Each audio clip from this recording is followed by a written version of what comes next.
सो अज अपना जो टॉपिक आ वो टैलीस्कोप आप करांगे। ये क्वेश्चन भी तुहानूं 5 मार्क्स का पेपर दे विच आ सकदा। It is equally important as micro compound microscope. Telescope के नाल असीं ਉਹ ਬੋਡੀਜ਼ ਨੂੰ ਦੇਖਦੇ ਹਾਂ, ਇਹਨੂੰ ਉੱਥੇ ਯੂਜ਼ ਕਰਦੇ ਹਾਂ ਜਿੱਥੇ ਬਹੁਤ ਦੂਰ ਦੀਆਂ ਚੀਜ਼ਾਂ ਨੂੰ ਅਸੀਂ ਦੇਖਣਾ ਹੋਵੇ। ਟੈਲੀਸਕੋਪ ਕਰਦਾ ਕੀ ਆ? ਟੈਲੀਸਕੋਪ ਉਹਨਾਂ ਆਬਜੈਕਟਸ ਨੂੰ ਰਿਜ਼ੋਲਵ ਕਰ ਦਿੰਦਾ ਅਤੇ ਉਹਨਾਂ ਨੂੰ ਸਾਨੂੰ ਕਲੀਅਰ ਦਿਖਾਉਣ ਦੀ ਕੋਸ਼ਿਸ਼ ਕਰਦਾ। ਸੋ ਇਹਦੇ ਵਿੱਚ ਕੋਸ਼ਿਸ਼ ਸਾਡੀ ਕੀ ਹੁੰਦੀ ਆ, ਜਦੋਂ ਵੀ ਟੈਲੀਸਕੋਪ ਡਿਜ਼ਾਈਨ ਕੀਤਾ ਜਾਂਦਾ, ਆਬਜੈਕਟ ਤੋਂ ਜਿਹੜੀ ਲਾਈਟ ਆ ਰਹੀ ਆ, चाहे वो ऑबजैक्ट सोर्स आ लाइट का, for example it may be a star or it may be a planet, जिहड़ा भी लाइट का सोर्स आ जां रिफ्लैक्टड लाइट आ रही है प्लैनेट के केस दे विच, ते ओह मैक्सीमम लाइट नूं गैदर करे, मैक्सीमम लाइट नूं असैप्ट करे। मैक्सीमम लाइट किसी भी बॉडी की तां असैप्ट की जा सकती है जे साडे कोले जिहड़ा ऑब्जैक्टिव है, ऑब्जैक्ट लेंस है, वो वड्डा होएगा। वो जिन्ना वड्डा होएगा उन्नी लाइट वो ज़्यादा इकट्ठी कर सकता। सो टैलीस्कोप दे बनाउण दा मेन साडा जो टैक्नीकल पॉइंट हुंदा भी वध तो वध असीं कोशिश की जाती है भी ऑब्जैक्टिव ज़्यादा डायामीटर का होवे, so as to gather large light. Clear? So ये वास्ते असी डायग्राम बनावांगे पहला। सो मैं वड्डा बना लेना है मेरा object lens. So this is my object lens. Principal axis बनावांगे,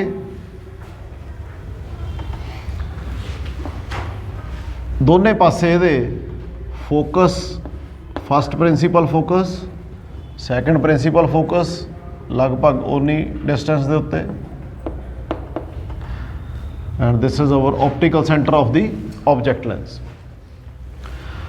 हुण इस केस दे विच क्योंकि असी फार ऑफ ऑब्जैक्ट्स नूं देखण दी कोशिश करते हैं जिहड़े बहुत दूर हुंदे आ, तां इहदा मतलब ये होया भी उत्थों जिहड़ियां रेज ऑफ लाइट आउणगीਆਂ they will appear as parallel raise.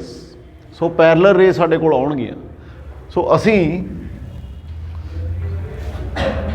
Suppose करिए इन्फिनिटी के उत्ते साडा ऑब्जैक्ट पिया, तो उत्थों जिहड़ी रे ऑफ लाइट आ रही है वो बनाउने आ। So these are the rays which are coming from the object, from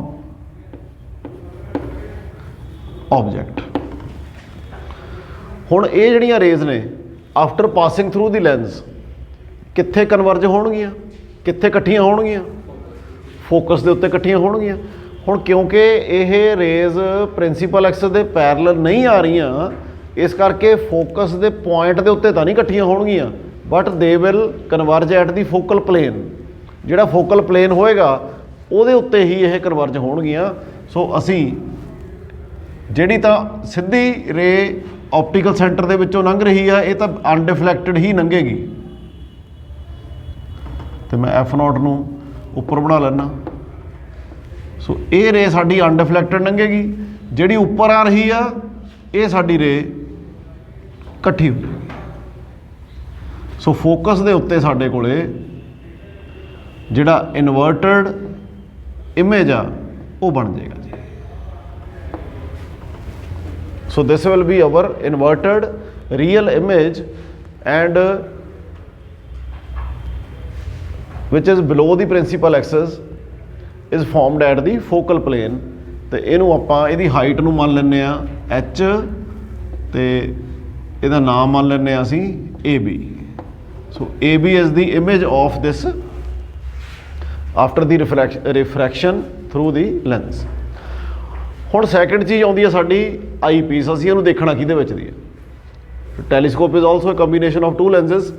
so दूसरा जिहड़ा लेंस आ वो असीं इस तरीके नाल रखदे हां भी जिहड़ा साडा आह वाला इमेज आ फस्ट इमेज, उहदे वास्ते ऑब्जैक्ट एक्ट करे, तो इहदा जो इमेज बनेगा थ्रू आई पीस ਥਰੂ ਆਈ ਲੈਂਸ ਉਹ ਐਸੇ ਸਾਈਡ ਤੇ ਬਣੇ। ਤਾਂ ਇਹਦਾ ਮਤਲਬ ਅਸੀਂ ਲੈਂਸ ਨੂੰ ਕਿੱਥੇ ਪੋਜੀਸ਼ਨ ਕਰਾਂਗੇ, ਆਬਜੈਕਟ ਨੂੰ ਪੋਜੀਸ਼ਨ ਕਰਾਂਗੇ between the focus and the pole of the eye lens. Clear. So ਇੱਥੇ ਮੈਂ ਸੈਕਿੰਡ ਜਿਹੜਾ ਸਾਡਾ ਲੈਂਸ ਆ, so it is a shorter focal length lens. So ਇਹ ਬਣਾ ਲੈਣਾ। E is its optical center। ਸੋ ਹੁਣ ਅਸੀਂ ਇੱਕ ਰੇ ਆਫ ਲਾਈਟ ਕੰਸੀਡਰ ਕਰਾਂਗੇ ਵਿਚ is parallel to the principal Axis. Focus ਬਣਾ ਦਈਏ ਇਹਦਾ। ਸੋ ਜਿਹੜਾ ਆਬਜੈਕਟ ਆ ਸਾਡਾ ਉਹ ਫੋਕਸ ਤੇ E ਦੇ ਵਿਚਾਲੇ ਹੋਣਾ ਚਾਹੀਦਾ। ਇਹਦਾ ਮਤਲਬ ਮੈਂ ਆਊਟਸਾਈਡ ਦੀ ਇਮੇਜ ਇਹਦਾ ਫੋਕਸ ਬਣਾ ਲੈਣਾ। ਸੋ ਇੱਧਰਲਾ ਮੇਰਾ ਜਿਹੜਾ ਸੀਗਾ ਉਹ FO ਸੀਗਾ। ਸੋ ਦਿਸ ਇਜ਼ ਮਾਈ FE। ਸੋ ਇੰਨਾ ਹੀ ਡਿਸਟੈਂਸ ਮੇਰਾ ਇੱਧਰਲੇ ਪਾਸੇ FE। So after refraction it will pass through the focus. So ਦੂਸਰੀ ਰੇ ਮੇਰੀ ਲੰਘੇਗੀ ਆਪਟੀਕਲ ਸੈਂਟਰ ਦੇ ਥਰੂ। ਠੀਕ ਹੈ ਜੀ। ਸੋ ਇਹ ਸੈਕਿੰਡ ਦੇ ਰੇ ਮੇਰੀ ਥੋੜ੍ਹੀ ਜਿਹੀ ਟੇਢੀ ਬਣ ਗਈ।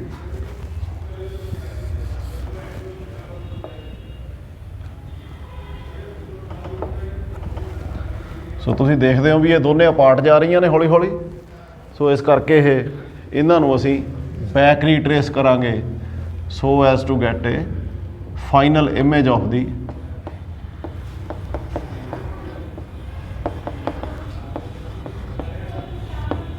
ਸੋ ਇੱਥੇ ਮੇਰਾ ਫਾਈਨਲ ਇਮੇਜ ਮੈਨੂੰ ਦਿਸੂਗਾ ਸਮਵੇਅਰ ਹੇਅਰ। ਇਹ ਤੋਂ ਅੱਗੇ ਵੀ ਦਿਸ ਸਕਦਾ, ਜਿੱਥੇ ਮਰਜ਼ੀ ਦਿਸ ਸਕਦਾ, but they will be back retrace to see the image. ਹੁਣ ਆਉਂਦੀ ਹੈ ਗੱਲ ਇਹਦੀ ਮੈਗਨੀਫਿਕੇਸ਼ਨ ਦੀ। ਮੈਗਨੀਫਿਕੇਸ਼ਨ ਦਾ ਰਿਜ਼ਲਟ ਦੇਖਣ ਦੇ ਲਈ ਅਸੀਂ ਇਹਦੀ ਮੈਗਨੀਫਿਕੇਸ਼ਨ ਨੂੰ ਡਿਫਾਈਨ ਕਰਦੇ ਹਾਂ ਪਹਿਲਾਂ। What is the magnification of a telescope. ਇਸ ਕੇਸ ਦੇ ਵਿੱਚ ਕਿਉਂਕਿ ਆਬਜੈਕਟ ਸਾਡੇ ਦੂਰ ਨੇ, ਆਬਜੈਕਟ ਦੂਰ ਆ ਤੇ ਇਮੇਜ ਵੀ ਦੂਰ ਬਣ ਰਿਹਾ, ਤੁਸੀਂ ਦੇਖ ਰਹੇ ਹੋ। ਅਸੀਂ ਇੱਥੇ ਐਂਗੂਲਰ ਮੈਗਨੀਫਿਕੇਸ਼ਨ ਕੈਲਕੂਲੇਟ ਕਰਾਂਗੇ। ਸੋ ਐਂਗੂਲਰ ਮੈਗਨੀਫਿਕੇਸ਼ਨ ਦਾ ਜੋ ਡੈਫੀਨੇਸ਼ਨ ਹੈ ਉਹ ਕੀ ਹੈ? It is the ratio of the angle subtended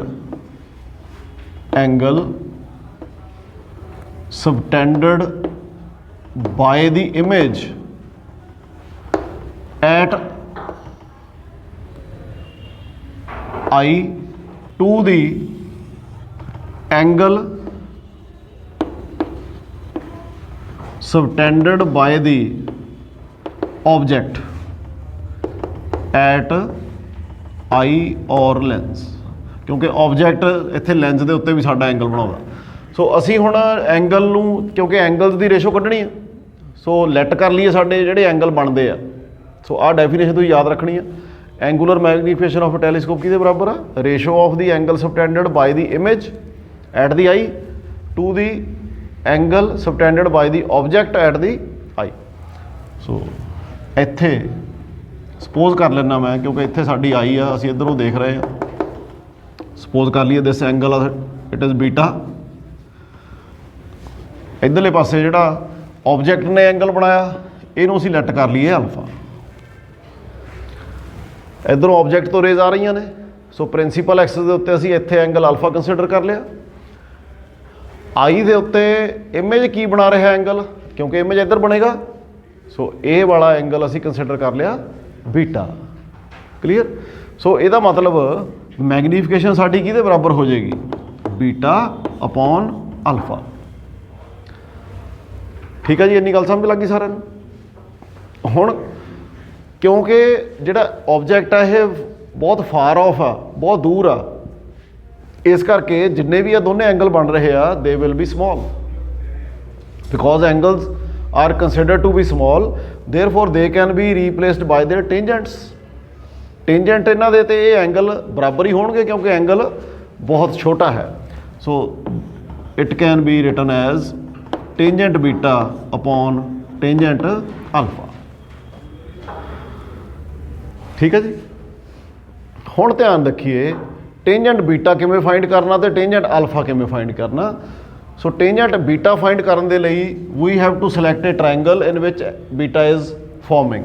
so beta ਸਾਡੇ ਕੋਲੇ ਕਿੱਥੇ ਬਣ ਰਿਹਾ, ਐਂਗਲ ਟ੍ਰਾਇੰਗਲ ਦੇਖੋ ਈ, ਇੱਥੇ ਪੁਆਇੰਟ ਆ ਮੇਰਾ ਏ ਤੇ ਬੀ, ਈ ਏ ਬੀ, ਆਹ ਵਾਲੀ ਟ੍ਰਾਇੰਗਲ ਆ ਜਿਹਦੇ ਵਿੱਚ ਬੀਟਾ ਬਣ ਰਿਹਾ। ਤਾਂ ਇਹਦਾ ਮਤਲਬ ਟੇਂਜੈਂਟ ਬੀਟਾ ਦੀ ਵੈਲਿਊ ਕਿੰਨੀ ਆ ਗਈ, ਪਰਪੈਂਡੀਕੂਲਰ ਅਪੋਨ ਬੇਸ, ਪਰਪੈਂਡੀਕੂਲਰ ਕਿੰਨਾ ਐਚ, ਬੇਸ ਕਿੰਨਾ ਜੀ ਦੇਖੋ, ਬੇਸ ਕਿੰਨਾ ਆ ਰਿਹਾ ਇਹਦਾ, ਜਿਹੜਾ ਆਹ ਵਾਲਾ ਆਬਜੈਕਟ ਆ ਇਹਦੇ ਵਾਸਤੇ ਆਬਜੈਕਟ ਐਕਟ ਕਰਦਾ, it is nearly placed on the focal length, ਥੋੜਾ ਜਿਹਾ ਅੰਦਰ ਪਾ ਰੱਖਿਆ ਸੀ ਤਾਂ ਕਿ ਆਪਣੇ ਕੋਲੇ ਜਿਹੜਾ ਇਮੇਜ ਆ ਉਹ ਇੱਧਰ ਬਣ ਜਾਵੇ, ਇਨਵਰਟਡ ਵਰਚੁਅਲ ਬਣ ਜਾਵੇ। ਆਪਾਂ ਇਹਨੂੰ ਨੋਰਮਲ ਐਡਜਸਟਮੈਂਟ ਤੇ ਇਨਫਿਨਿਟੀ ਤੇ ਵੀ ਰੱਖ ਸਕਦੇ ਹਾਂ ਇਮੇਜ ਨੂੰ, ਫਾਈਨਲ ਨੂੰ, ਮਤਲਬ ਫਿਰ ਸਾਡਾ ਜਿਹੜਾ ਆਹ ਵਾਲਾ ਆਬਜੈਕਟ ਹੋਏਗਾ ਇਹ ਐਫ ਈ ਦੇ ਉੱਤੇ ਹੀ ਹੋਏਗਾ। ਸੋ ਇਹਦਾ ਮਤਲਬ ਐਚ ਅਪੋਨ ਐਫ ਈ। ਸੋ ਆਹ ਜਿਹੜਾ ਬੇਸ ਆ ਸਾਡਾ ਕਿੰਨਾ ਬਣ ਗਿਆ ਜੀ, ਐਫ ਈ, ਫੋਕਲ ਲੈਂਥ ਜਿਹੜੀ ਸਾਡੀ ਇਹ ਹੈਗੀ ਆਹ ਵਾਲੀ। ਹੁਣ ਅਸੀਂ ਟੇਂਜੈਂਟ ਅਲਫਾ ਦੇਖੀਏ ਕਿੰਨਾ ਆਇਆ। ਟੇਂਜੈਂਟ ਅਲਫਾ ਕਿੱਥੇ ਬਣੇਗਾ, ਦੇਖੋ ਜੇ ਆਹ ਵਾਲਾ ਅਲਫਾ ਹੈ ਤਾਂ ਇਹਦਾ ਅਲਟਰਨੇਟ ਅਪੋਜ਼ਿਟ ਐਂਗਲ ਅਲਫਾ ਬਣ ਗਿਆ ਇੱਧਰਲੇ ਪਾਸੇ। ਸੋ ਇਹ ਦੋਨੇ ਬਰਾਬਰ ਹੋਣਗੇ। ਸੋ ਅਸੀਂ ਹੁਣ ਟ੍ਰਾਇੰਗਲ ਚੂਜ਼ ਕਰਾਂਗੇ ਓ A B. So O A B ਦੇ ਵਿੱਚ ਹਾਈਟ ਸਾਡੀ ਅਗੇਨ ਉਹੀ ਐਚ ਆ ਗਈ ਤੇ ਬੇਸ ਕੀ ਆਇਆ ਜੀ, ਜਿਹੜਾ ਆਬਜੈਕਟ ਦਾ ਫਸਟ ਇਮੇਜ ਬਣਿਆ ਸੀ ਉਹ ਬਣਿਆ ਸੀ ਫੋਕਲ ਪਲੇਨ ਦੇ ਉੱਤੇ, ਮਤਲਬ ਫੋਕਸ ਦੇ ਉੱਤੇ ਹੀ ਬਣਿਆ ਸੀ, ਆਬਜੈਕਟ ਦੇ ਫੋਕਸ ਦੇ ਉੱਤੇ। ਸੋ ਇਹਦਾ ਮਤਲਬ it is equal to F O. ਠੀਕ ਹੈ ਜੀ। ਸੋ ਆਹ ਵਾਲੀ ਲੈਂਥ ਕਿੰਨੀ ਹੋਗੀ ਸਾਡੀ, ਐਫ ਓ।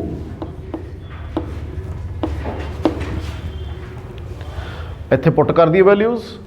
ਸੋ ਕੀ ਸਾਨੂੰ ਮਿਲਦਾ ਹੈ, m ਇਜ਼ ਇਕੁਅਲ ਟੂ ਟੇਂਜੈਂਟ ਬੀਟਾ ਹੈ ਸਾਡੇ ਕੋਲੇ h ਅਪੋਨ ਐਫ ਈ ਤੇ ਟੇਂਜੈਂਟ ਅਲਫਾ ਹੈ h ਅਪੋਨ ਐਫ ਓ। ਇਹਨੂੰ ਮੈਂ ਇਨਵਰਟ ਕਰਦਾ ਐਫ ਓ ਅਪੋਨ h। ਸੋ h ਮੇਰਾ ਦੋਨੇ ਪਾਸੇ ਕੈਂਸਲ ਹੋ ਜਾਏਗਾ ਤੇ ਮੈਗਨੀਫਿਕੇਸ਼ਨ ਮੈਨੂੰ ਕਿੰਨੀ ਮਿਲਦੀ ਹੈ, ਐਫ ਓ ਬਾਏ ਐਫ ਈ।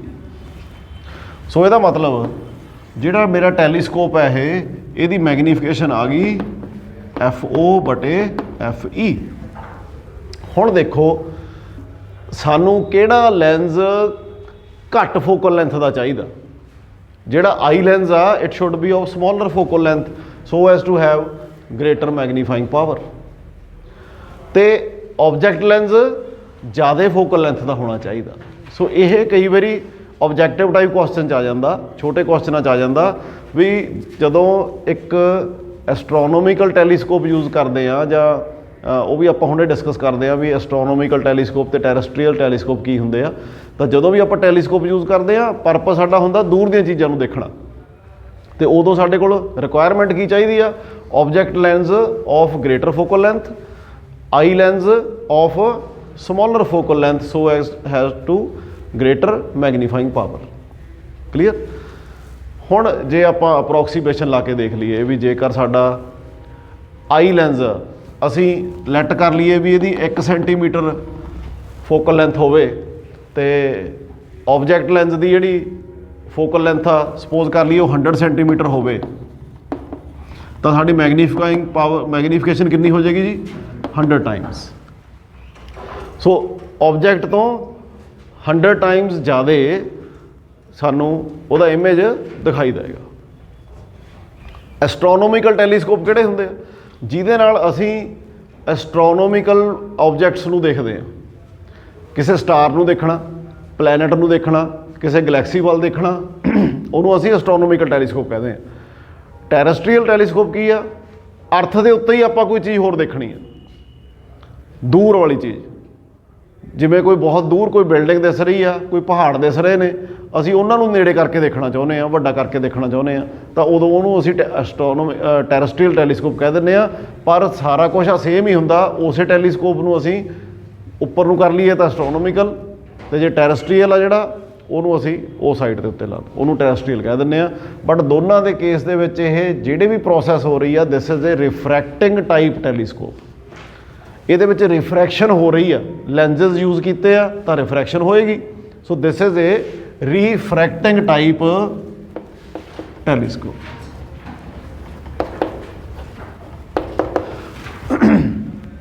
ਹੁਣ ਕੰਸੀਡਰ ਕਰੀਏ ਵੀ ਆਪਾਂ ਸਟਾਰਸ ਨੂੰ ਦੇਖ ਰਹੇ ਹਾਂ, ਦੋ ਨੇੜੇ ਨੇੜੇ ਸਟਾਰਸ ਨੇ। ਸਪੋਜ਼ ਕਰੀਏ ਦੋ ਸਟਾਰਸ ਨੇ ਤੇ ਉਹਨਾਂ ਦੇ ਵਿੱਚ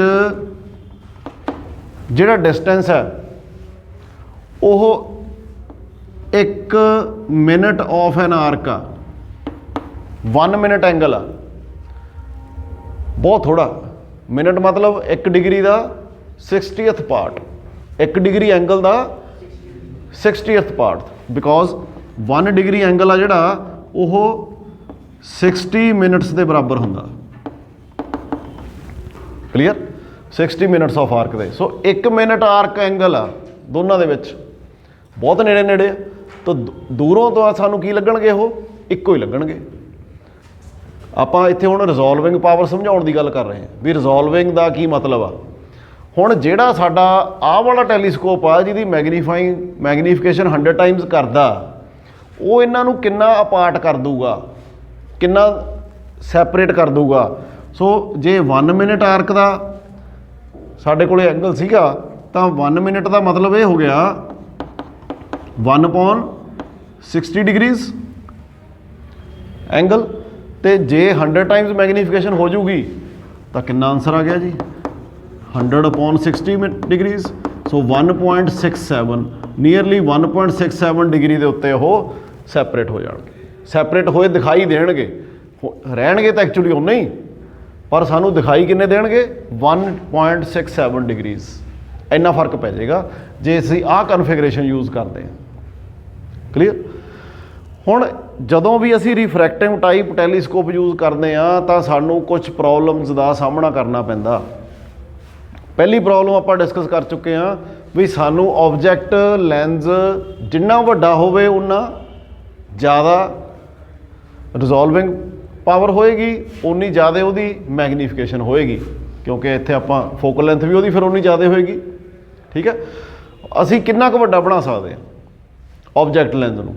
ਵੱਧ ਤੋਂ ਵੱਧ ਜਿਹੜਾ ਅਸੀਂ ਇਹ ਅਵੇਲੇਬਲ ਹੈ it is nearly 1 metre diameter, ਕਿਉਂਕਿ ਇਹਦੀ ਮੈਨੂਫੈਕਚਰਿੰਗ ਕੋਸਟ ਉਨੀ ਵੱਧਦੀ ਜਾਂਦੀ ਆ ਜਿੰਨਾ ਅਸੀਂ ਇਹਨੂੰ ਵੱਡਾ ਬਣਾਉਣ ਦੀ ਕੋਸ਼ਿਸ਼ ਕਰਦੇ ਹਾਂ। Clear?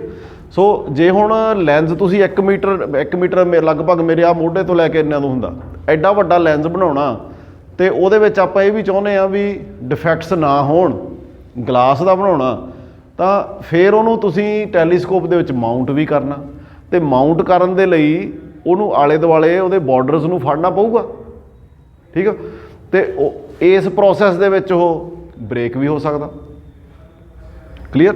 So it is a difficult process. So ਇਸ ਕਰਕੇ ਜਿਉਂ-ਜਿਉਂ ਇਹਦਾ ਡਾਇਆਮੀਟਰ ਵੱਧਦਾ ਜਾਂਦਾ ਇਹਦੇ ਵਿੱਚ ਐਬਰੇਸ਼ਨਸ ਵੀ ਡਿਵੈਲਪ ਹੁੰਦੀਆਂ ਜਾਂਦੀਆਂ। ਐਬਰੇਸ਼ਨਸ ਕਿਹੜੀਆਂ? ਸਫੈਰੀਕਲ ਐਬਰੇਸ਼ਨਸ ਐਂਡ ਕ੍ਰੋਮੈਟਿਕ ਐਬਰੇਸ਼ਨਸ। ਕਿਉਂਕਿ ਜਦੋਂ ਜਿਹੜੀ ਸਟਾਰਸ ਤੋਂ ਲਾਈਟ ਆ ਰਹੀ ਆ, ਤੁਸੀਂ ਸਟਾਰਸ ਨੂੰ ਦੇਖ ਰਹੇ ਹੋ, ਇਟ ਇਜ਼ ਵਾਈਟ ਲਾਈਟ, ਤੇ ਵਾਈਟ ਲਾਈਟ ਆ ਜਿਹੜੀ ਜਦੋਂ ਉਹ ਇਹਦੇ ਵਿੱਚੋਂ ਦੀ ਲੰਘੂਗੀ ਕੀ ਹੋਊਗਾ? ਡਿਸਪਰਸ ਹੋ ਜਾਏਗੀ। ਕਲੀਅਰ?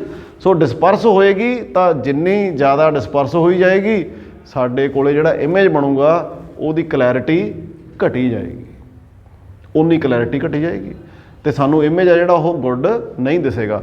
ਸੋ ਇਹਨਾਂ ਪ੍ਰੋਬਲਮਸ ਨੂੰ ਸੋਲਵ ਕਰਨ ਦੇ ਲਈ ਹੁਣ ਜਿਹੜੇ ਮਾਡਰਨ ਟੈਲੀਸਕੋਪ ਯੂਜ਼ ਕੀਤੇ ਜਾਂਦੇ ਆ ਉਹ ਬਣਾਉਣੇ ਵੀ ਈਜ਼ੀ ਨੇ, ਉਹਨਾਂ ਨੂੰ ਮਾਊਂਟ ਕਰਨਾ ਵੀ ਈਜ਼ੀ ਆ। ਸਾਡੀ ਆਹ ਵਾਲੀ ਪ੍ਰੋਬਲਮ ਆ ਜਿਹੜੀ ਵੀ ਸਾਨੂੰ ਆਬਜੈਕਟ ਲੈਂਸ ਵੱਡਾ ਚਾਹੀਦਾ, ਉਹ ਵੀ ਕੁਛ ਹੱਦ ਤੱਕ ਸੋਲਵ ਹੋ ਜਾਂਦੀ ਆ। ਸੋ ਇਨ ਟੂਡੇ ਡੇਜ਼ ਕੀ ਅਸੀਂ ਕਰਦੇ ਹਾਂ? We use reflecting type telescopes.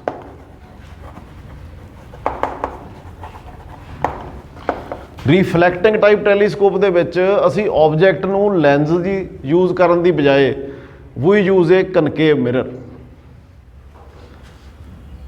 Of a high quality, ਜਿਹਦੇ ਵਿੱਚ ਪੋਲਿਸ਼ ਬੜੀ ਹਾਈ ਕੁਆਲਿਟੀ ਦੀ ਕੀਤੀ ਹੋਊਗੀ। ਸੋ ਉਹ ਅਸੀਂ ਯੂਜ਼ ਕਰਦੇ ਹਾਂ। ਕਿਉਂ ਯੂਜ਼ ਕਰਦੇ ਹਾਂ? ਉਹਦਾ ਡਿਜ਼ਾਈਨ ਕਿੱਦਾਂ ਦਾ ਪਹਿਲਾਂ ਆਪਾਂ ਇਹ ਦੇਖੀਏ। ਸੋ ਜਿਹੜਾ ਰਿਫਰੈਕਟਿੰਗ ਟਾਈਪ ਟੈਲੀਸਕੋਪ ਆ ਉਹ ਕਿੱਦਾਂ ਦਾ ਹੋਏਗਾ? Reflecting type. ਸੋ ਇਹਦੇ ਵਿੱਚ ਅਸੀਂ ਇੱਕ ਸਿਲੰਡਰੀਕਲ ਟਿਊਬ ਬਣਾਉਂਦੇ ਹਾਂ। ਸਿਲੰਡਰੀਕਲ ਟਿਊਬ ਦੇ ਬੈਕ ਵਾਲੇ ਐਂਡ ਦੇ ਉੱਤੇ ਆ ਜਿਹੜਾ ਬੈਕ ਵਾਲਾ ਐਂਡ ਆ ਇਹਦੇ ਨਾਲ ਅਸੀਂ ਸਾਡਾ ਜਿਹੜਾ ਮਿਰਰ ਆ ਫਾਰ ਰਿਫਲੈਕਸ਼ਨ ਉਹ ਅਸੀਂ ਸਪੋਰਟ ਦੇ ਕੇ, ਕਿਉਂਕਿ ਪਿਛਲੇ ਪਾਸੇ ਸਾਰੀ ਸਪੋਰਟ ਹੀ ਆ, ਅਸੀਂ ਈਜ਼ੀਲੀ ਇੱਥੇ ਇਹਨੂੰ ਲਗਾ ਸਕਦੇ ਹਾਂ ਜਿੰਨਾ ਵੱਡਾ ਮਰਜ਼ੀ ਬਣਾ ਲਈਏ। ਕਲੀਅਰ। ਔਰ ਹੁਣ ਤੱਕ ਦਾ ਜਿਹੜਾ ਲਾਰਜੈਸਟ ਟੈਲੀਸਕੋਪ ਸਾਡੇ ਕੋਲ ਵਰਲਡ ਦੇ ਵਿੱਚ ਅਵੇਲੇਬਲ ਆ ਉਹਦਾ ਡਾਇਮੀਟਰ 10 ਮੀਟਰ ਆ, 10 ਮੀਟਰਸ ਅਮਰੀਕਾ ਦੇ ਵਿੱਚ। ਇੰਡੀਆ ਦੇ ਵਿੱਚ ਵੀ ਜਿਹੜਾ ਇੰਡੀਆ ਦਾ ਲਾਰਜੈਸਟ ਟੈਲੀਸਕੋਪ ਆ ਰਿਫਲੈਕਟਿੰਗ ਟਾਈਪ, ਉਹਦਾ ਡਾਇਮੀਟਰ ਲਗਭਗ 2.5 ਮੀਟਰਸ ਆ ਬੰਗਲੌਰ ਦੇ ਵਿੱਚ। ਇੰਡੀਅਨ ਇੰਸਟੀਚਿਊਟ ਆਫ ਐਸਟਰੋਫਿਜ਼ਿਕਸ ਉਹਨੂੰ ਓਪਰੇਟ ਕਰਦੀ ਆ, ਤਾਂ ਉਹ ਸਾਡੇ ਕੋਲ ਵੀ ਉਹ ਐਡਾ ਟੈਲੀਸਕੋਪ ਹੈਗਾ। ਹੁਣ ਇਹਦੀ ਵਰਕਿੰਗ ਕੀ ਆ ਉਹ ਦੇਖੀਏ। ਪਹਿਲੀ ਤਾਂ ਗੱਲ ਸਾਨੂੰ ਇਹ ਪਤਾ ਲੱਗ ਗਿਆ ਵੀ ਇਹ ਇੱਕ ਸਾਨੂੰ ਜ਼ਿਆਦਾ ਲਾਈਟ ਗੈਦਰਿੰਗ ਇਹਦੇ ਵਿੱਚ ਹੋ ਸਕਦੀ ਆ ਬਾਈ ਯੂਜ਼ਿੰਗ ਏ ਲਾਰਜ ਡਾਇਆਮੀਟਰ ਆਬਜੈਕਟਿਵ। ਸੋ ਆਬਜੈਕਟਿਵ ਸਾਡਾ ਇੱਥੇ ਕੀ ਆ ਜੀ, ਮਿਰਰ। ਹੁਣ ਇੱਧਰੋਂ ਰੇਜ਼ ਆ ਰਹੀਆਂ ਨੇ, ਕਿਉਂਕਿ ਆ ਵੀ ਸਿਲੰਡਰੀਕਲ ਆਪਾਂ ਕਿਹਾ, ਜਿਹੜਾ ਵੀ ਆਬਜੈਕਟ ਅਸੀਂ ਦੇਖਣਾ ਹੈ ਉਹਦੇ ਵੱਲ ਨੂੰ ਇਹਨੂੰ ਕਰ ਲਿਆ। ਸੋ ਉਧਰੋਂ ਸਾਡੀਆਂ ਰੇਜ਼ ਆ ਰਹੀਆਂ ਨੇ, rays after reflection from this mirror. So ਇੱਧਰੋਂ ਮੈਂ ਸਾਰੇ ਪਾਸਿਓਂ ਰੇਜ਼ ਆ ਰਹੀਆਂ ਨੇ, ਮੈਂ ਐਂਡ ਵਾਲੀਆਂ ਬਣਾ ਲੈਣਾ, ਉਦੋਂ ਅੰਦਰਲੀਆਂ ਬਣਾ ਲੈਂਦੇ ਹਾਂ। ਆਫਟਰ ਰਿਫਲੈਕਸ਼ਨ ਫਰੋਮ ਦੇ ਸਰਫੇਸ ਕਿੱਥੇ ਜਾਣਗੀਆਂ, ਫੋਕਸ ਤੇ। ਸੋ ਜਦੋਂ ਇਹ ਫੋਕਸ ਤੇ ਇਕੱਠੀਆਂ ਹੁੰਦੀਆਂ ਨੇ, ਸਪੋਜ਼ ਕਰਦੇ ਇੱਥੇ ਇਹਦਾ ਫੋਕਸ ਆ, ਇੱਥੇ ਮੰਨ ਲੈਂਦੇ ਹਾਂ ਇਹ ਅਸੀਂ ਆਪਦੇ ਦਿਮਾਗ 'ਚ ਹੀ ਸੋਚਣਾ, ਬਣਾਉਣਾ ਨਹੀਂ, ਸਿਰਫ ਸੋਚਣਾ ਹੀ ਆ ਵੀ ਇੱਥੇ ਇਹ ਕਨਵਰਜ ਹੋਣਗੀਆਂ, ਤਾਂ ਮੈਂ ਇਹਨਾਂ ਦੇ ਜਿਹੜੀ ਟਰਜੈਕਟਰੀ ਆ ਉਹ ਇਹਦੇ ਵੱਲ ਨੂੰ ਬਣਾ ਲੈਣਾ।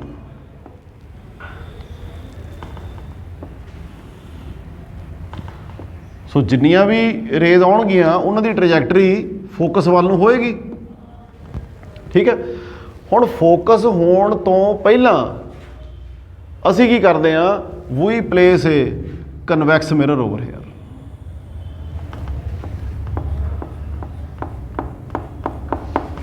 ਜਿਹੜਾ ਪਿਛਲੇ ਪਾਸੇ ਪੋਲਿਸ਼ ਕੀਤੀ ਹੋਈ ਹੈ। ਕਲੀਅਰ। ਹੁਣ ਜਦੋਂ ਇੱਥੇ ਕਨਵੈਕਸ ਮਿਰਰ ਆ ਗਿਆ ਤਾਂ ਕੀ ਹੋਏਗਾ, ਇਹ ਇਸ ਤਰੀਕੇ ਦੇ ਨਾਲ ਇਹਦਾ ਕਰਵੇਚਰ ਫਿਕਸ ਕੀਤਾ ਜਾਂਦਾ ਤਾਂ ਕਿ ਇਹ ਰੇਜ਼ ਨੂੰ ਉਸ ਤੋਂ ਬਾਅਦ ਇੱਧਰਲੇ ਪਾਸੇ ਨੂੰ ਰਿਫਲੈਕਟ ਕਰ ਦੇਵੇ। ਸੋ ਇੱਥੇ ਅਸੀਂ ਅਗੇਨ ਇੱਕ ਵਿੰਡੋ ਰੱਖਦੇ ਹਾਂ, ਇੱਕ ਹੋਲ ਰੱਖਦੇ ਹਾਂ ਵਿਚਾਲੇ ਗੋਲ, ਜਿਹਦੇ ਵਿੱਚੋਂ ਦੀ ਸਾਡਾ ਆਈ ਪੀਸ ਲੱਗਿਆ ਹੋਊਗਾ, ਤੇ ਇਹ ਰੇਜ਼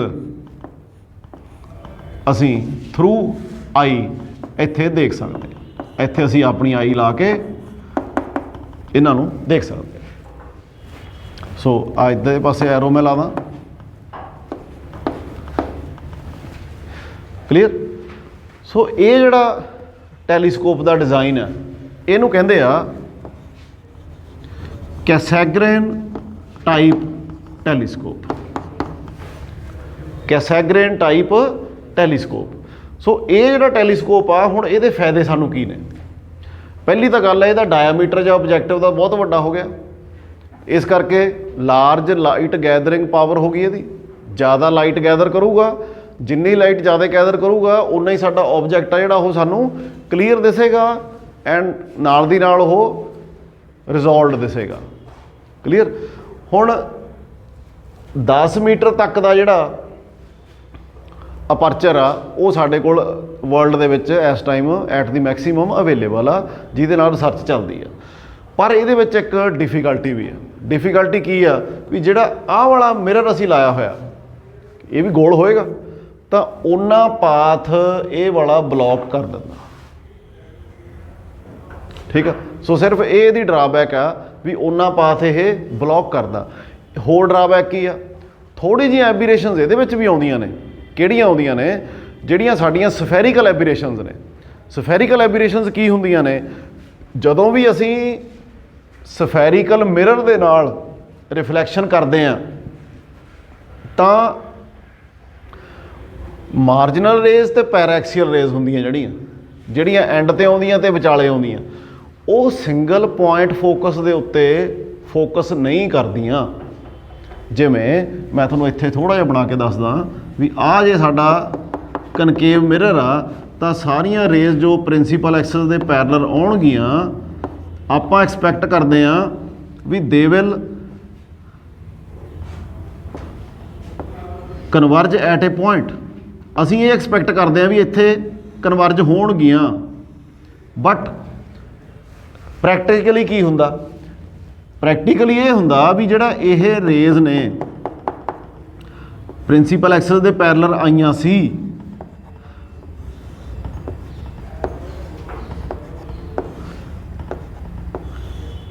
ਜਿਹੜੀਆਂ ਮਾਰਜਨਲ ਰੇਜ਼ ਨੇ, ਜੇ ਆ ਇਹਦਾ ਫੋਕਸ ਹੈ ਤਾਂ ਮਾਰਜਨਲ ਰੇਜ਼ ਤਾਂ ਪਹਿਲਾਂ ਫੋਕਸ ਕਰ ਜਾਂਦੀਆਂ ਥੋੜ੍ਹਾ ਜਿਹਾ, ਜਿਹੜੀਆਂ ਪੈਰਾਐਕਸੀਅਲ ਰੇਜ਼ ਨੇ ਉਹ ਥੋੜ੍ਹੀਆਂ ਅੱਗੇ ਲੰਘ ਜਾਂਦੀਆਂ। ਮਤਲਬ ਫੋਕਸ ਦੇ ਉੱਤੇ ਨਹੀਂ ਇਕੱਠੀਆਂ ਹੁੰਦੀਆਂ, ਥੋੜ੍ਹਾ ਜਿਹਾ ਫਰਕ ਰਹਿ ਜਾਂਦਾ। ਫੋਕਲ ਪਲੇਨ ਤੇ ਵੀ ਨਹੀਂ ਇਕੱਠੀਆਂ ਹੁੰਦੀਆਂ। ਫੋਕਲ ਪਲੇਨ ਤਾਂ ਫੋਕਸ ਨੂੰ ਇਨਕਲੂਡ ਕਰਦਾ, ਮਤਲਬ ਫੋਕਸ ਤੋਂ ਜਾਂ ਥੋੜ੍ਹਾ ਜਿਹਾ ਪਹਿਲਾਂ ਜਾਂ ਥੋੜ੍ਹਾ ਜਿਹਾ ਬਾਅਦ 'ਚ। ਕਲੀਅਰ? ਸੋ ਇਹਨੂੰ ਕਹਿੰਦੇ ਆ ਸਫੈਰੀਕਲ ਐਬੀਰੇਸ਼ਨ, ਸਫੈਰੀਕਲ defect due to the ਸਫੈਰੀਕਲ nature of the mirror. ਇਹ ਤਾਂ ਅਰਾਈਜ਼ ਹੁੰਦੀਆਂ। ਇਹਨੂੰ ਅਸੀਂ ਠੀਕ ਕਰ ਸਕਦੇ ਹਾਂ। ਕਿਵੇਂ ਕਰ ਸਕਦੇ ਹਾਂ? ਅਸੀਂ ਸਫੈਰੀਕਲ ਮਿਰਰ ਯੂਜ਼ ਕਰਨ ਦੀ ਬਜਾਏ ਪੈਰਾਬੋਲਿਕ ਮਿਰਰ ਯੂਜ਼ ਕਰ ਲਈਏ, ਇੱਦਾਂ ਦਾ। ਜੇ ਅਸੀਂ ਪੈਰਾਬੋਲਿਕ ਮਿਰਰ ਯੂਜ਼ ਕਰਦੇ ਹਾਂ ਤਾਂ ਸਫੈਰੀਕਲ ਐਬੀਰੇਸ਼ਨ ਮਿਨੀਮਾਈਜ਼ ਹੋ ਜਾਂਦੀ ਹੈ। ਇਸੇ ਕਰਕੇ ਤੁਹਾਡੇ ਸਕੂਟਰ ਦੀਆਂ, ਕਾਰ ਦੀਆਂ ਜਿਹੜੀਆਂ ਹੈੱਡਲਾਈਟਸ ਹੁੰਦੀਆਂ ਨੇ ਉਹ ਪੈਰਾਬੋਲਿਕ ਹੁੰਦੀਆਂ ਨੇ, ਅਤੇ ਉਹਨਾਂ ਦੇ ਫੋਕਸ ਦੇ ਉੱਤੇ ਫਿਰ ਬਲਬ ਜਿਹੜਾ ਜਗਦਾ, ਅਤੇ ਇਸ ਕਰਕੇ ਉਹ ਸਟਰੀਮ ਸਿੱਧੀ ਜਾਂਦੀ ਹੈ। ਜਿਹੜੇ ਪੁਰਾਣੇ ਵਹੀਕਲਸ ਹੁੰਦੇ ਸੀ ਉਹਨਾਂ ਦੇ ਜਿਹੜੇ ਰਿਫਲੈਕਟਰ ਸੀਗੇ ਉਹ ਸਫੈਰੀਕਲ ਹੀ ਹੁੰਦੇ ਸੀ। ਸੋ ਇਸ ਕਰਕੇ ਸਾਨੂੰ ਉਹ ਫੋਕਸਡ ਬੀਮ ਨਹੀਂ ਸੀ ਮਿਲਦੀ। ਹੁਣ ਵਾਲੇ ਤੁਸੀਂ ਦੇਖਿਓ, ਜਿਹੜੇ ਹੁਣ ਵਾਲੇ ਵਹੀਕਲਸ ਹੁੰਦੇ ਆ ਤਾਂ ਟਾਰਚ ਆਉਂਦੀ ਹੈ ਜਿਹੜੀ ਹੁਣ ਆਪਣੀ, ਤਾਂ ਉਹਦੇ ਜਿਹੜੇ ਰਿਫਲੈਕਟਰ ਆ it will be parabolic in nature. ਦੂਸਰੀ ਪ੍ਰੋਬਲਮ ਕੀ ਆ? ਇੱਕ ਤਾਂ ਪ੍ਰੋਬਲਮ ਸੋਲਵ ਕਰ ਸਕਦੇ ਹਾਂ ਅਸੀਂ, ਸਫੈਰੀਕਲ ਦੀ ਜਗ੍ਹਾ 'ਤੇ ਕੀ ਲਾ ਸਕਦੇ ਹਾਂ? ਪੈਰਾਬੋਲਿਕ ਲਾ ਸਕਦੇ ਹਾਂ। ਇਹਦੇ ਨਾਲ ਕਿਹੜੀ ਚੀਜ਼ ਮਿਨੀਮਾਈਜ਼ ਹੋ ਜਾਊਗੀ? ਸਫੈਰੀਕਲ ਐਬੀਰੇਸ਼ਨ। ਦੂਸਰੀ ਐਬੀਰੇਸ਼ਨ ਸਾਡੀ ਇੱਥੇ ਆ ਕ੍ਰੋਮੈਟਿਕ ਐਬੀਰੇਸ਼ਨ। ਕ੍ਰੋਮੈਟਿਕ ਐਬੀਰੇਸ਼ਨ ਕੀ ਸੀ? ਜਿਹੜੀ ਆਪਾਂ ਇੱਥੇ ਗੱਲ ਕੀਤੀ ਸੀ ਡਿਸਪਰਸ਼ਨ ਆਫ ਵਾਈਟ ਲਾਈਟ, ਉਹ ਸੱਤਾਂ ਰੰਗਾਂ 'ਚ ਟੁੱਟ ਜਾਊਗੀ। ਸੱਤਾਂ ਰੰਗਾਂ 'ਚ ਟੁੱਟ ਜਾਊਗੀ ਤਾਂ ਇਮੇਜ ਆ ਜਿਹੜਾ ਸਾਨੂੰ ਉਹ ਕਲੀਅਰ ਨਹੀਂ ਦਿਸੂਗਾ। ਉਹ ਫਰੈਗਮੈਂਟਸ, ਉਹਦੇ ਕਲਰਸ ਅਲੱਗ-ਅਲੱਗ ਦਿਸਣਗੇ। ਉਹਨੂੰ ਠੀਕ ਕਰਨ ਲਈ ਅਸੀਂ ਯੂਜ਼ ਕੀਤਾ ਮਿਰਰ, ਵੀ ਰਿਫਰੈਕਸ਼ਨ ਹੋਵੇ ਹੀ ਨਾ। ਬਟ ਜਿਹੜਾ ਮਿਰਰ ਆ, ਤੁਸੀਂ ਜਾਣਦੇ ਹੋ ਵੀ ਜੇ ਆਪਾਂ ਪਲੇਨ ਮਿਰਰ ਹੁੰਦਾ ਤਾਂ ਅਸੀਂ ਗਲਾਸ ਯੂਜ਼ ਕਰਦੇ ਹਾਂ, sheet of glass. Sheet of glass ਦੀ ਵੀ ਤਾਂ ਥਿਕਨੈਸ ਹੁੰਦੀ ਆ, ਥਿਕਨੈਸ ਹੁੰਦੀ ਆ ਨਾ, ਅਤੇ ਅਸੀਂ ਪੋਲਿਸ਼ ਕਰਦੇ ਹਾਂ ਪਿਛਲੇ ਪਾਸੇ। ਜੇ ਅਸੀਂ ਸਾਹਮਣੇ ਵਾਲੀ ਸਰਫੇਸ ਨੂੰ ਰਿਫਲੈਕਟਿੰਗ ਬਣਾਉਣਾ ਚਾਹੁੰਦੇ ਹਾਂ ਤਾਂ ਪਿਛਲੇ ਪਾਸੇ ਅਸੀਂ ਪੋਲਿਸ਼ ਕਰਦੇ ਹਾਂ। ਰੇ ਆਫ ਲਾਈਟ ਜਿਹੜੀ ਆ ਰਹੀ ਆ ਉਹ ਪਹਿਲਾਂ ਗਲਾਸ ਦੇ ਵਿੱਚ ਐਂਟਰ ਹੋਏਗੀ, ਫਿਰ ਪੋਲਿਸ਼ 'ਤੇ ਸਟਰਾਈਕ ਕਰਕੇ ਰਿਫਲੈਕਟਿੰਗ 'ਤੇ ਫਿਰ ਉਹ ਰਿਫਲੈਕਟ ਹੋਏਗੀ। ਤਾਂ ਇਸ ਕੇਸ ਦੇ ਵਿੱਚ ਜਿਹੜੇ ਗਲਾਸ ਦਾ ਫੰਕਸ਼ਨ ਹੋ ਜਾਂਦਾ ਥੋੜ੍ਹਾ ਜਿਹਾ, ਉਹ ਥੋੜ੍ਹੀ ਜਿਹੀ ਰੇ ਆਫ ਲਾਈਟ ਨੂੰ ਦੀ ਐਨਰਜੀ ਆ ਜਿਹੜੀ ਉਹ ਲੋਸ ਕਰ ਦਿੰਦਾ, ਜਾਂ ਉਹਨੂੰ ਥੋੜ੍ਹਾ ਜਿਹਾ ਡਿਸਪਰਸ ਕਰ ਦਿੰਦਾ, ਥੋੜ੍ਹਾ ਜਿਹਾ ਕਿਉਂਕਿ ਜਦੋਂ ਵੀ ਰਿਫਰੈਕਸ਼ਨ ਹੋਣੀ ਆ ਸਾਡੇ ਕੋਲ ਆਪਣੀ ਐਬੀਰੇਸ਼ਨ ਆ ਜਾਣੀ ਆ। ਸੋ ਇਹਨੂੰ ਅਸੀਂ ਮਿਨੀਮਾਈਜ਼ ਕਰ ਸਕਦੇ ਹਾਂ ਜੇ ਅਸੀਂ ਸਭ ਪਤਲੇ ਤੋਂ ਪਤਲਾ ਗਲਾਸ ਯੂਜ਼ ਕਰਦੇ ਹਾਂ, ਪਰ ਉਹ ਅਸੀਂ ਕਿਸੇ ਹੱਦ ਤੱਕ ਹੀ ਕਰ ਸਕਦੇ ਹਾਂ, ਉਸ ਤੋਂ ਬਾਅਦ ਉਹ ਅਸੀਂ ਨਹੀਂ ਕਰ ਸਕਦੇ। ਸੋ ਇਸ ਕਰਕੇ ਆਹ ਦੋ ਇਹਦੇ ਵਿੱਚ ਰਹਿੰਦੀਆਂ ਨੇ ਐਬੀਰੇਸ਼ਨਸ, ਅਤੇ ਉਹ ਬਾਕੀ ਸਾਰਾ ਕੁਛ ਇਹਦਾ ਪੂਰਾ ਪਰਫੈਕਟ ਹੋ ਜਾਂਦਾ। ਕਲੀਅਰ? ਸੋ ਇੱਕ ਦੋ ਚੀਜ਼ਾਂ ਯਾਦ ਰੱਖਣੀਆਂ ਨੇ ਵੀ ਇੰਡੀਆ ਦੇ ਵਿੱਚ ਜਿਹੜਾ ਸਾਡੇ ਕੋਲ ਰਿਫਲੈਕਟਿੰਗ ਟਾਈਪ ਟੈਲੀਸਕੋਪ ਹੈ ਉਹਦਾ ਡਾਇਆਮੀਟਰ ਕਿੰਨਾ ਆਬਜੈਕਟਿਵ ਦਾ? ਲਗਭਗ 2.4 ਹੈਗਾ ਮੀਟਰਸ। ਅਤੇ ਵਰਲਡ ਦੇ ਵਿੱਚ ਜਿਹੜਾ ਐਟ ਦੀ ਮੈਕਸੀਮਮ ਆ ਉਹ ਅਮਰੀਕਾ ਦੇ ਵਿੱਚ, and it has A diameter of 10 metres. Clear? So actually ਜਦੋਂ ਤੁਸੀਂ ਕਈ ਵਾਰੀ TV ਦੇ ਉੱਤੇ ਦੇਖਦੇ ਹੋ ਤਾਂ ਇਹ ਕਿਸੇ ਮਾਊਂਟ ਦੇ ਉੱਤੇ ਲਾਇਆ ਹੁੰਦਾ, ਪਹਾੜੀ ਦੀ ਚੋਟੀ ਦੇ ਉੱਤੇ ਲਾਇਆ ਹੁੰਦਾ। ਕਿੱਦਾਂ ਦਾ ਹੁੰਦਾ? ਵਾਈਟ ਕਲਰ ਦਾ ਹੁੰਦਾ ਆਮ ਤੌਰ ਦੇ ਉੱਤੇ, ਅਤੇ ਇਹ ਨਾ ਡੋਮ ਟਾਈਪ ਹੁੰਦਾ, ਡੋਮ